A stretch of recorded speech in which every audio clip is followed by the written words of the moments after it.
Salut les amis, bon bah ce matin petite vidéo un petit peu dégoûté. On est jeudi 12 janvier. Le renard a sévi cette nuit sur la grande pâture là-haut et m'a anéanti tout le troupeau d'oies. Donc voilà, je viens d'en retrouver quelques-unes. Alors assez spécifique d'un prédateur, hein, retirer la tête. Il n'y a que Saturnin qui est entier et qui a été saigné. Et puis j'ai ma grosse mémère, l'une aussi qui s'est fait attraper. Alors assez étrangement, elle n'est pas abîmée, alors que les oies ont toutes les têtes en moins, sauf Saturnin. Bon, assez spécifique aussi des prédateurs, hein. Je les ai retrouvés enfouis sous la neige. J'ai identifié les endroits où ils ont été attaqués, hein, puisqu'à l'origine on a 7 oies et il n'en reste qu'une seule. Et on avait une canne de Rouen aussi également qui était sur cette même pâture. Donc j'ai identifié tous les endroits où les animaux ont été attaqués. Sur la pâture. Donc, et j'ai bien effectivement 6 attaques au niveau des oies et une attaque au niveau de la canne de Rouen, puisque j'ai réussi à pister avec les traces sur la neige les entrées et les sorties de monsieur Goupil, enfin en espérant que ce soit bien un renard, parce que bon, les traces sont quand même assez grosses. Alors il y a eu vent dans le secteur d'attaque de loups. Bon, pour le moment, rien n'a été avéré et ça me paraît quand même peu probable. Je pense que dans ces cas-là, j'aurai des traces quand même un petit peu plus grosses. Alors, je vais jusque l'endroit où une a été attaquée pour, voilà, comme ça vous verrez un peu comment ça se configure si un jour vous faites des animaux. Alors, la seule qui est encore en vie, c'est le jar de Guinée, qui lui apparemment a réussi à réchapper à l'attaque de cette nuit. Voilà, donc il va se sentir bien seul maintenant forcément, hein. Ils étaient 7, il est tout seul.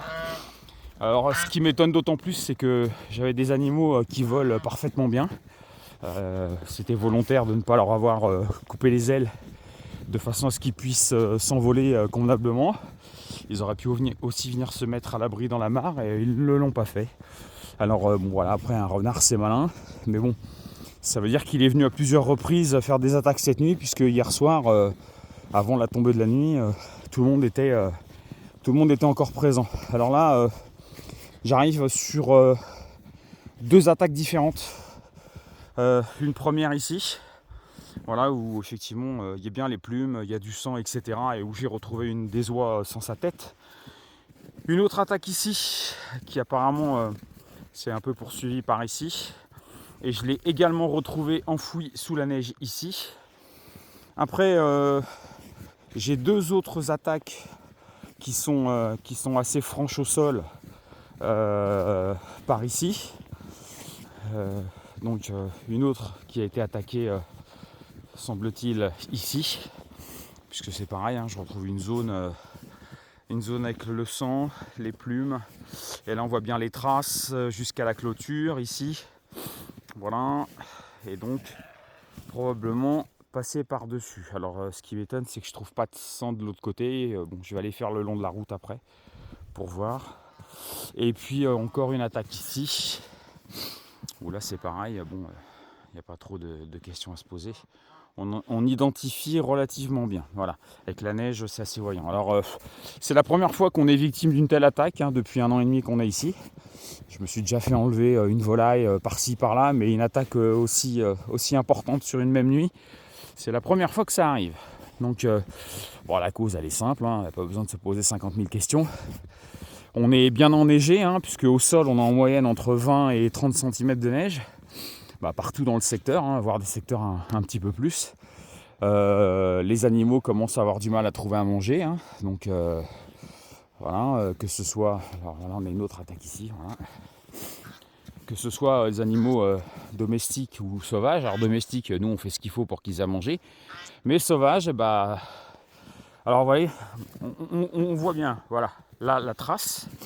Donc pour moi, j'identifie bien un renard, hein. Les traces sont pas assez grosses pour que ce soit autre chose qu'un renard. Donc voilà, là on identifie bien la remontée à travers la pâture jusqu'à là-bas en face, et après on est sur la forêt là-bas de l'autre côté. Donc voilà, il a dû venir une première fois.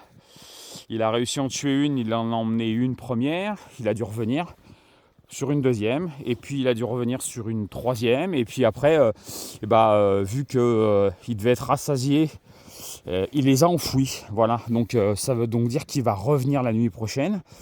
Voilà, j'étais en train de chercher une autre attaque. Voilà, il y en a une autre ici. Donc là, pareil, on identifie bien. Il y a des plumes, il y a du sang un peu partout ici. Donc voilà, là on a à nouveau une attaque et très probablement sur une oie. Donc j'ai cherché, elle n'est pas enfouie dans le coin. Donc celle-là a probablement été emmenée, c'est très probablement l'une des premières attaques.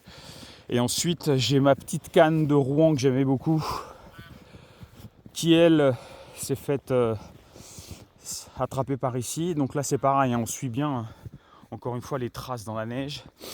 Et ma petite canne de Rouen qui s'est donc fait attraper très probablement ici et qui s'est débattue puisqu'on a des plumes jusque dans le grillage des lapins, ici et ici. Et malheureusement, je pense que c'est à ce moment-là que le renard a repéré Lune, puisque Lune était toute seule dans ce grand enclos, puisque c'est une géante des Flandres. Et elle s'est fait attraper sur le coin. Alors elle, pareil, il ne l'a pas emmenée, beaucoup trop grosse. Hein. C'est une très grosse lapine, donc il l'a laissée au sol. Voilà. Bon, j'aime pas trop partager ce genre de vidéos. Habituellement, c'est des vidéos qui sont un peu plus sympathiques, mais encore une fois, le but de notre chaîne, c'est de vous montrer un peu la vie en autonomie, les choses qu'on peut faire et les choses aussi qui peuvent se produire, qui peuvent arriver. Donc voilà, ça fait pas partie des meilleures choses, mais bon, ça arrive. Voilà, les autres lapins n'ont pas eu de soucis. Les garennes sont quand même assez grosses, donc un renard ira pas s'enfouir sous des garennes comme ça, et en plus sous les garennes elles ont des terriers, donc voilà. Donc bilan de l'opération, ce matin c'est un petit peu amer, c'est la perte de 6 de nos 7 oies, notre petite canne de Rouen, et puis l'une qui était ma femelle géant des Flandres, donc voilà. Bon. Ce matin c'est comme ça, il y a des matins où c'est un peu plus joyeux parce qu'on découvre des naissances, des choses comme ça, ce matin...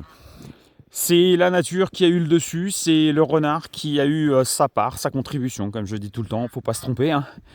C'est pas eux qui nous envahissent, c'est nous qui sommes sur leur territoire, et donc il y a un moment, faut être bon joueur, ça peut arriver. Bon, même si ça laisse un goût amer dans la bouche, hein, encore une fois, on aurait préféré qu'elles restent en vie ou décider du moment auquel on les supprime, puisqu'encore une fois, on fait de l'élevage dans le but de consommer, mais bon, voilà, c'est comme ça. Voilà, donc j'espère avoir une prochaine vidéo à partager avec vous qui soit un petit peu plus joyeuse. Sinon, comme d'habitude, merci à tous ceux qui nous suivent. N'hésitez pas à partager si vous voulez apprendre un petit peu la vie en autonomie, des petites astuces, etc. J'essaye de partager de temps en temps des petites choses sympas. Voilà, allez, salut les amis, à plus tard.